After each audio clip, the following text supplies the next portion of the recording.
Ladies and gentlemen, thank you for joining us for the third Thursday Themes episode. My name is Christopher Zook. I'm the chairman of CAS Investments. And a lot of you have watched me do videos here lately in our new offices, which we are very excited about. Been in for a couple of months now, but you might have noticed that there's a very special painting behind me here on the wall if I've shot a video from this location in my office. So if you ever wondered about the history of that painting or the significance of that painting, that is what we're going to talk about today.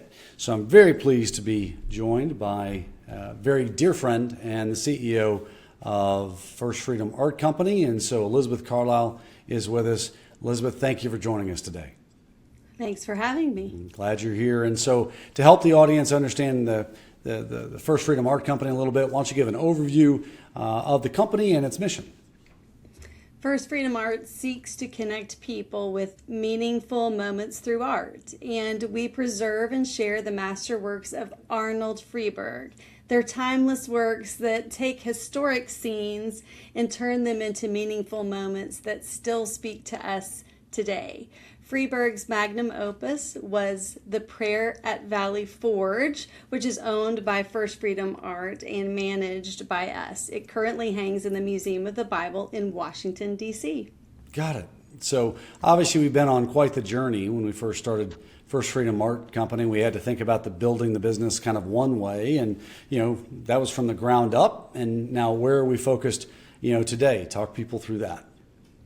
So our mission started with kind of assembling the collection and understanding this incredible asset that we have. But then we've extended our mission beyond Friberg's canvas to new storytelling mediums like a documentary and a book.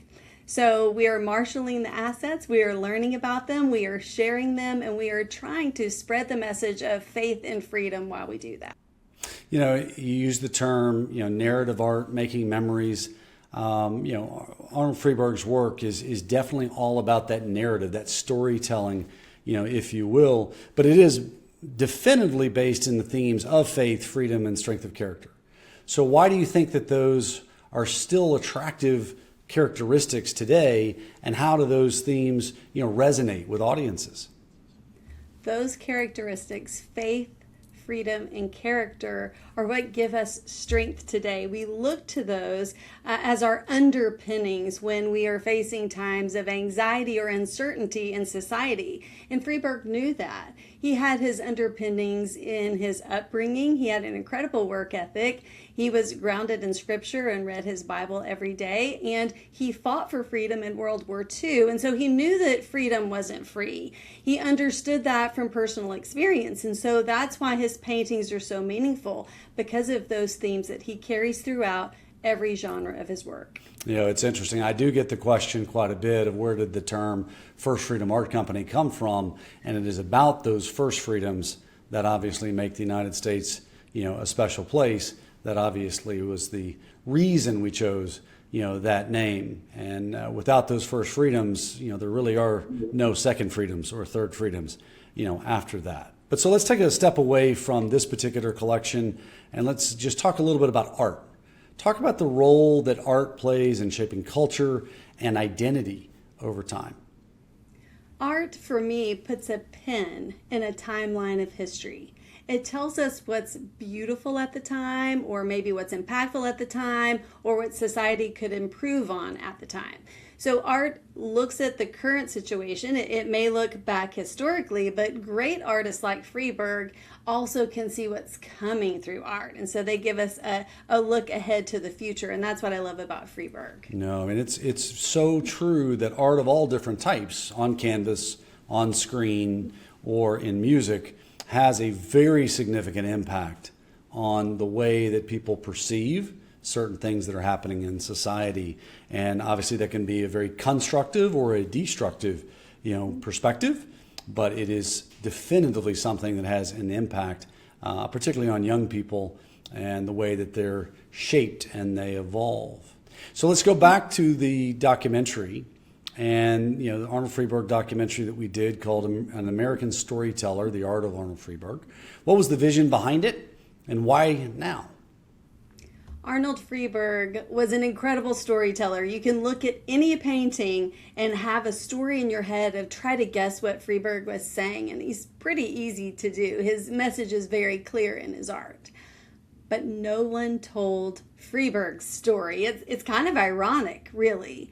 You know, I say we own the prayer at Valley Forge that hangs in the Museum of the Bible, and people will say, now, who painted that? I recognize it. And so our job at First Freedom Art, our mission, is to make Arnold Friberg a household name. And so one of the ways that we are doing that to elevate Friberg's awareness in the market is to let people know who he is. He was a man of great character who fought for his country, who loved America, and sought to do his very best for God.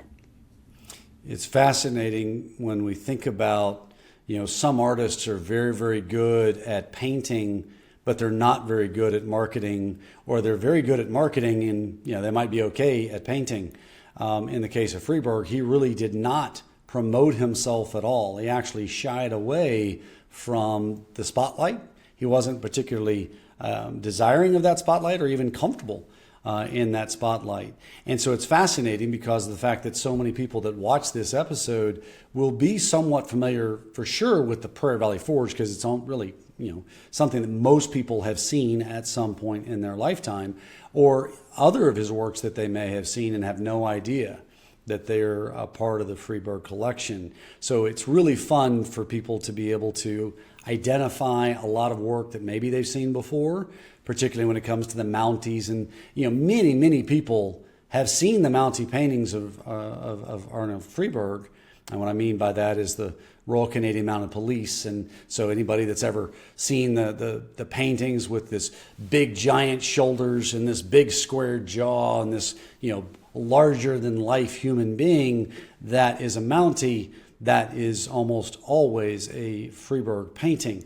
Most people have no idea who Friberg is. So, we talk about the story of trying to explain who Friberg was, but what else does the documentary, for those that haven't seen it, what else does it tell as far as a story that explains more about kind of Arnold and his life and certainly the paintings?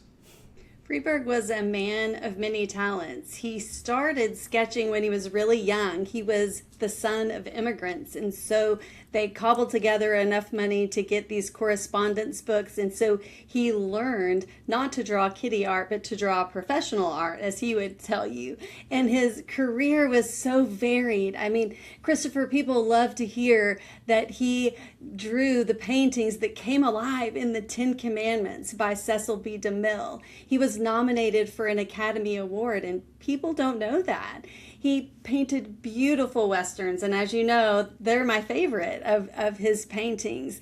The scenes just come alive from Arizona to Utah. You see these rugged cowboys, and the First Nations just beautifully adorned in every little detail that Friberg was able to paint. He painted these colossal paintings that are in the Hall of Fame, the Chick-fil-A Hall of Fame in Atlanta, of the college football days. They're larger than life.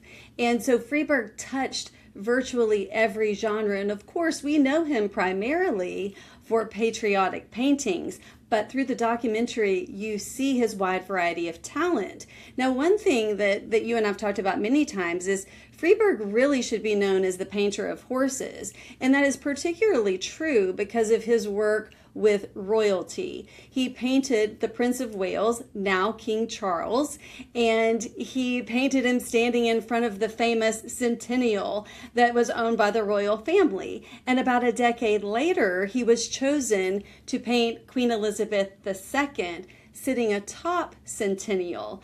And so we think that if the royalty feels that he is worthy of painting horses for them, then certainly he should be known as the painter of horses. And if you go to museums across the world, which I have, no one paints a horse like Friberg. No, it is a incredibly difficult thing to do, and he was masterful at it and very, very effective. I'm going to come back to England and the royal family in just a minute.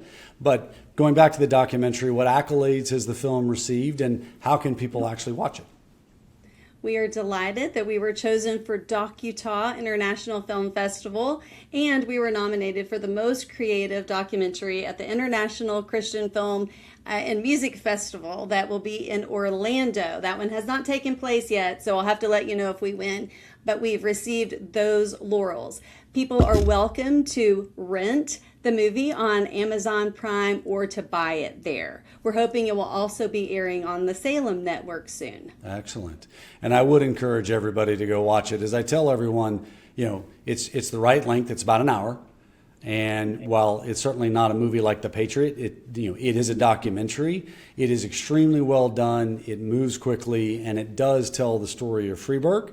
It tells the story of the works, and it tells a lot of the story of his why, of why it was so important for him to do this, and really his calling to be able to do things in a very unique way with the talent that he was gifted with. So let's go back to the royal family, and we just took this collection, part of this collection to England. Talk about that reception. What was it like, and why was that something that was important to do as part of the overall vision? Friberg, as I said, was chosen to paint two members of the royal family on equestrian portraiture, which was a big deal. He had access to the palace when he painted the Queen for 8 weeks, and that's just absolutely unheard of. So we knew that particularly the Queen painting, and it was great to have the Mounties escort her, if you will, but we knew the Queen needed to go back to London. And so we were so pleased to exhibit these paintings, the 11 Mounties and our Queen portrait, at the Houses of Parliament. And so she went home. It was amazing. A couple of months later, those same 12 paintings were on display at the Mall Gallery, which is just down the street or the mall from Buckingham Palace. And so we had famous artists there in England talking about their experience painting the Queen and how amazing it was that Friberg got to know the Queen so well that he was even invited to her birthday party. So the Queen went back home, if you will, and I wish Friberg knew it, Christopher. It was surreal. It was a great experience because for so many people in the country, they'd never had the opportunity to see it because it had never been on public display before. But so let's pivot to the book now. So you recently released Americans Who Pray, Uniting a Nation in Faith and Freedom, which highlights prayers from some of the most significant figures in faith today and from history. So how did that project come together, and what was the commonality with the mission of First Freedom Art and what you're building?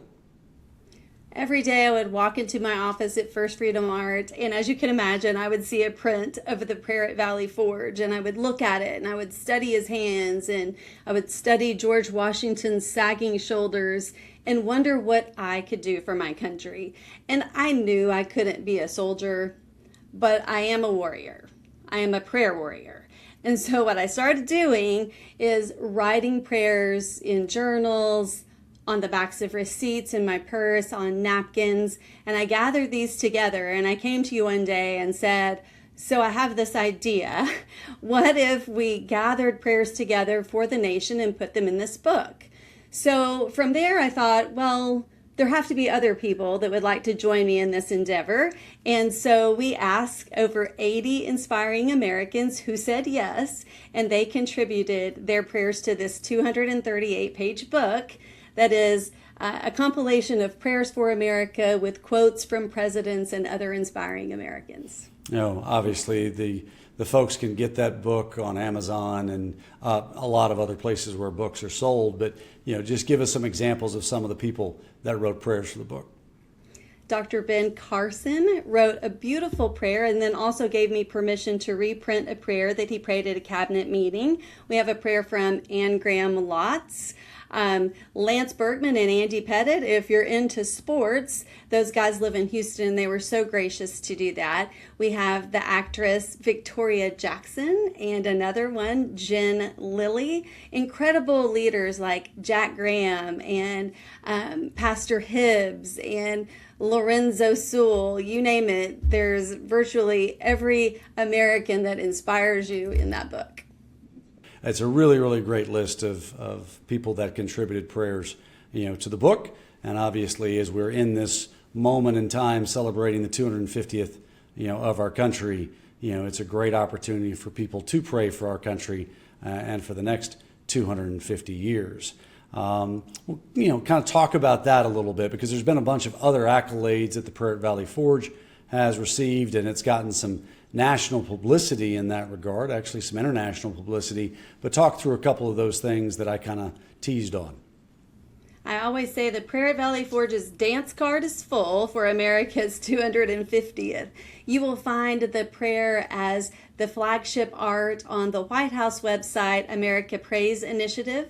You'll find it on Freedom 250, Rededicate 250 as the featured art for the National Day of Prayer logo. It was an insert in the National Prayer Breakfast, and on and on and on. It's also on the cover of the book, so it pairs nicely as a reminder of how America started on its knees 250 years ago and where we're headed now. And so we're hoping this book will unite people. We don't have to agree on every issue. It's not a political book. It's a prayer book. So we should be able to lock arms and stand together and pray for our country. When we think about the mission of the company, we're very fortunate at CAS to invest in a lot of very unique things. This is obviously something that I'm very passionate about personally, and it's something that, we have a like-minded group of investors who invested with us in this endeavor. And ultimately, the ability to communicate about faith and freedom to the world in a way that's unique and different, it's a very, very strong message that I believe that a lot of people want to hear, and certainly we want to be able to provide that to the next generation so that they have the opportunity to understand that freedom is really, really important, and it's something to where once you lose it, it's really very hard to ever get it back.